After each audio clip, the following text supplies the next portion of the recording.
One of my biggest fears is that we are going to see a lot of people being left behind with this new technology that's coming in the forefront. And in order for us to not be left behind, people need to be curious to find out about this technology, to find out what are the risks involved, and also where are things headed in the future.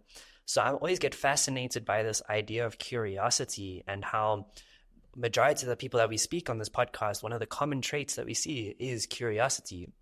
So I always ask, where does that curiosity come from? Because everyone has a different story as to how that came about. And I'd love to hear what yours is. Absolutely. Naturally, I'm a very curious person. I I always look for the truth in between the lines. I want to see what is the meaning behind words? What is the meaning behind that smile? What is the meaning? Like, I am a very curious person naturally. It's gotten me into trouble, by the way, but I'm very curious, you know?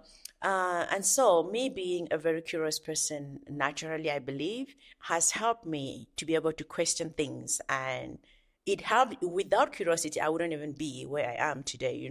Remember in telling that part of the story, I mentioned that it was because of curiosity that caused me to go on Google and type the question, how do organizations continue to thrive when they let go so many people?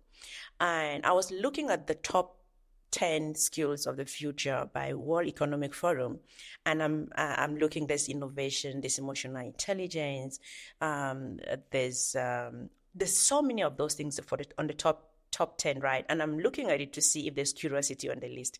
And I'm like, curiosity should be on this list because It wasn't even there. it wasn't.